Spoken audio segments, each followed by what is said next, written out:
TGIF from the Gold and Blue Lunch Report. One more regular season game to go for West Virginia, and perhaps one more for K-State legend Bill Snyder. Some also speculating this game might decide which team winds up in Memphis for the Liberty Bowl. The Mountaineers seniors simply trying to prove that they can actually beat K-State after 3 straight losses. In fact, West Virginia hasn't beaten the Wildcats since 1930. That was 9 years before Bill Snyder was born. With that in mind, let's check out the matchups. Quarterback Joe Hubener was beaten out in preseason, but didn't have to wait long to get his shot because the starter, Jesse Ertz, tore up his knee on the season's very first offensive play. Hubener's your basic 6'5" quarterback who can run. K-State typically finds ways to exploit defenses between the tackles, and Hubener has done that with 13 rushing touchdowns. He's not as elusive as Trevon Boykin, but he gets north and south.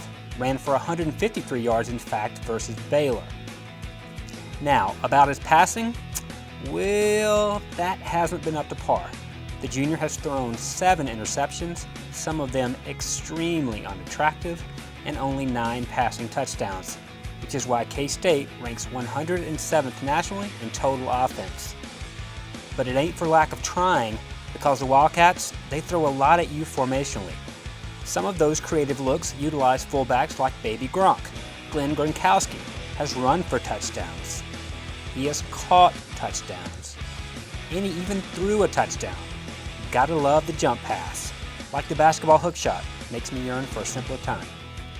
Up front, it's an experienced offensive line led by all Big 12 candidate Cody Whitehair at left tackle. Of course, Bill Snyder would have a team captain named Whitehair.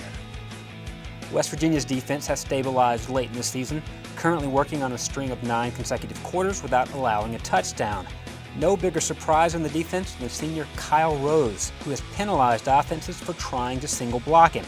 Tony Gibson said in 9 years running the 3-3-5 stack, he has never seen a nose guard so productive. Dana Holgorsen suggested left guard Adam Pankey is ready to return on Saturday. A bad ankle limited him to only 1 series the past 2 weeks. The Mountaineers didn't need him versus Iowa State, but might this time. There's also the potential for left tackle Yodny Kajust to return from a 4-week absence. And if he does, let's watch to see if Marquise Lucas is inclined to flip back to right tackle. West Virginia's spotty passing attack should have opportunities against a K-State unit that gives up 283 yards per game through the air and ranks 114th nationally in pass efficiency defense. The Wildcats have only 4 interceptions as a team this season. That's 1 fewer than Carl Joseph and Darrell Worley have individually. K-State safeties haven't been reliable against the run either, frequently taking poor angles. Expect Wendell Smallwood's eyes to glow if he reaches the second level.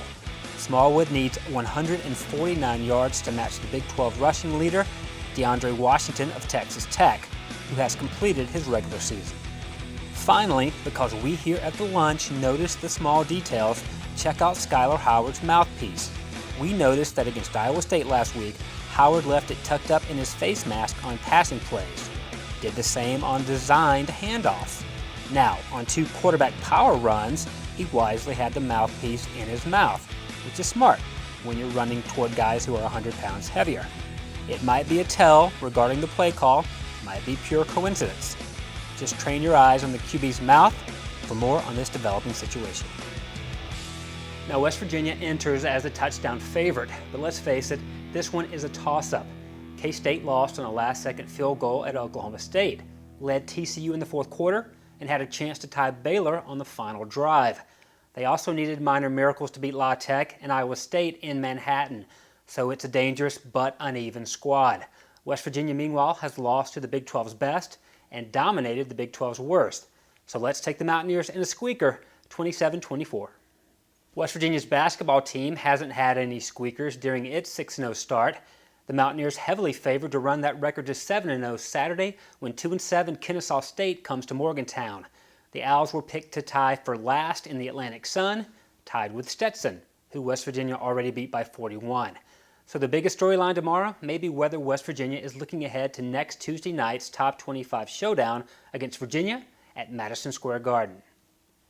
That's it for us. We're off to Manhattan, Kansas for the regular season finale. West Virginia trying to get to 8 wins for the first time in the Big 12 era.